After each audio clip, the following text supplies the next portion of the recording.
my application only because I happen to be a आ गया था, मैं सोसाइटी के पास एनओसी लेने गया मुस्लिम भाई का नाम लेके, तो मुझे सोसाइटी ने ना बोल दिया गया कि आप मुस्लिम बंदे को नहीं बेच सकते।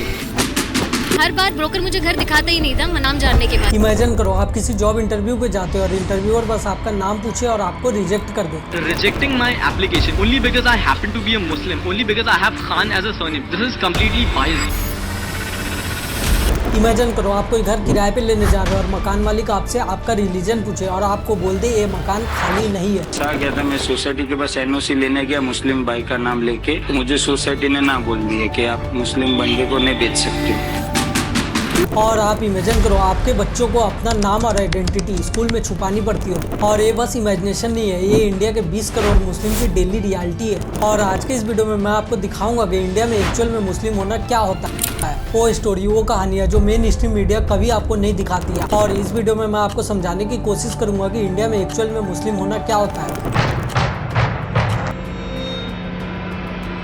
फातिमा शेख जो कि दिल्ली में एक सॉफ्टवेयर इंजीनियर है और ये पेशे से बहुत ही ब्रिलियंट कोडर भी है और इन्होंने दिल्ली के टॉप यूनिवर्सिटी से पढ़ाई भी की हुई है। और इंटरव्यू के दौरान जब वो अपना नाम बताती है तो उनको रिस्पांस मिलता है कि वैकेंसी फुलफिल हो गई है। और मैं आपको आगे बताऊंगा कि ये बस कोइंसिडेंस नहीं है, ऐसा अक्सर बहुत सारे हिंदू मुस्लिम के बीच होता रहता है। एक स्टडी बताती है कि इंडिया में हिंदू नाम वाले रिज्यूमे को 66% ज्यादा रिस्पॉन्ड मिलते हैं। और वहीं पे अगर आपका नाम मोहम्मद अली खान है तो आपके रिज्यूमे को डस्टबिन में जाने के चांसेस बढ़ जाते हैं।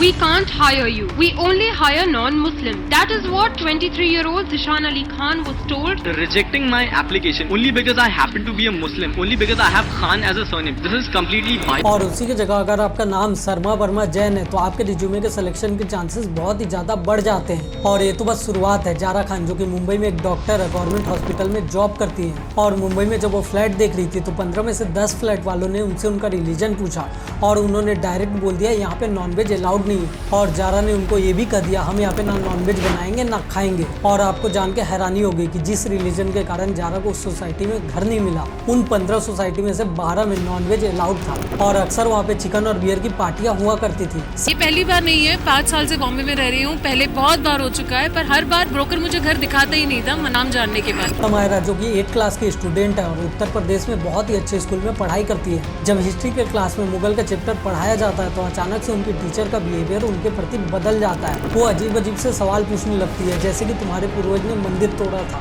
अब आप ये बताओ कि इस पे क्लास 8 की बच्ची को क्या जवाब देना चाहिए। ये 8 साल की बच्ची औरंगजेब थोड़ी ना है, ये तो बस स्कूल पढ़ाई करने आई है, पर यहाँ पे उसको अपनी रिलीजन और आइडेंटिटी को डिफेंड करना पड़ रहा है। अब आप ऐसा मान लो कि आपके दादा परदादा ने 20-25 साल पहले किसी से लड़ाई करी हो और उसके बदले आज आपके बेटे को पीट दिया जाए तो आप क्या करोगे और आप उसको क्या बोलोगे? और उस छोटे से बच्चे को ये पता भी नहीं होगा इसमें उसकी क्या गलती है। आप इसमें क्या करोगे? आप कमेंट में जरूर बताओ। AMU जामिया ये बस यूनिवर्सिटी नहीं है, ये मुस्लिमों के लिए लाइफलाइन है। क्योंकि आम यूनिवर्सिटी में सबसे पहले एडमिशन मिलना, उसके बाद हॉस्टल मिलना और उससे बड़ी बात रिस्पेक्ट मिलना बहुत बड़ी स्ट्रगल हो जाती है। डेटा बताता है कि 2012 और 13 में हायर स्टडीज में मुस्लिमों का रिप्रेजेंटेशन बस 4.2% का था और 2021-22 में मुस्लिमों का रिप्रेजेंटेशन बस 4.87 का था। ये डेटा भी बहुत कम है। और मुस्लिम वोट बैंक आपने अक्सर सुना होगा, लेकिन इसकी सच्चाई क्या है?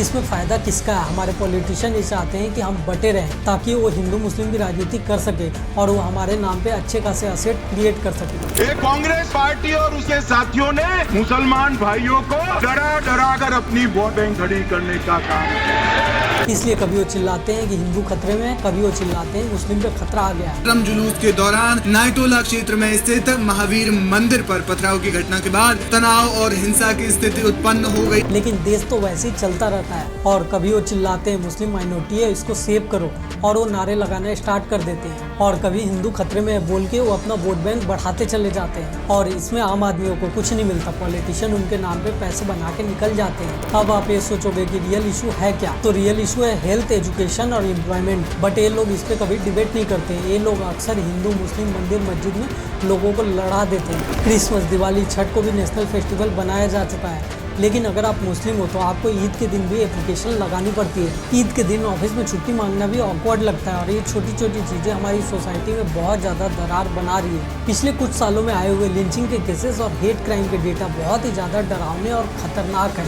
2017 से लेकर 2020 तक 90% हेट क्राइम मुस्लिमों के खिलाफ हुई है और उन्हें घर से निकलने से पहले 4 बार सोचना पड़ता है कि कहीं बाहर प्रॉब्लम तो नहीं है, कि वो लोग घर वापस लौट पाएंगे भी कि नहीं। पर ये इंडिया है, यहाँ पे हारने वाले भी लोग नहीं है। डॉक्टर APJ अब्दुल कलाम, जिनको कि मिसाइल मैन ऑफ इंडिया कहा जाता है, उस्ताद जाकिर खान जो कि तबला किंग है, शाहरुख खान जो कि ग्लोबल आइकॉन है, अजीम प्रेमजी जिन्होंने दुनिया में सबसे ज्यादा फिल्मथेरेपी की हुई है। और ये लोग बस सक्सेसफुल नहीं है, ये एक एग्जाम्पल है टैलेंट और हार्डवर्क का। इनकी डिटर्मिनेशन ने पूरी दुनिया को जीत लिया और पूरी दुनिया की रुकावट को खत्म कर दिया। पर कम्युनिटी के अंदर हो क्या रहा है? हर बार ब्रोकर मुझे घर दिखाता ही नहीं था नाम जानने के बाद। Self help community for women and empowerment, coaching centre for competitive exam, skill development programme, interface, dialogue, media इसकी रियलिटी बहुत ही कम दिखाती है। और हमें इसमें क्या चेंज करने की जरूरत है? तो गवर्नमेंट के लेवल पे सबको नौकरी में बराबर का अधिकार मिलना चाहिए, सबको बराबर का मौका मिले। सरकार को इस बात का ध्यान रखना चाहिए। घर लेने या किराए पे देने पे कोई भेदभाव नहीं होनी चाहिए। ये बिना किसी जाति, कम्युनिटी और रिलीजन के भेदभाव के होना चाहिए। और हमारी कम्युनिटी और हमारे देश की सरकार को इस बात पे पूरा ध्यान रखना चाहिए। और हमारी पुलिस को ऐसी ट्रेनिंग दी जानी चाहिए कि वो बिना किसी भेदभाव के इंसाफ कर सके।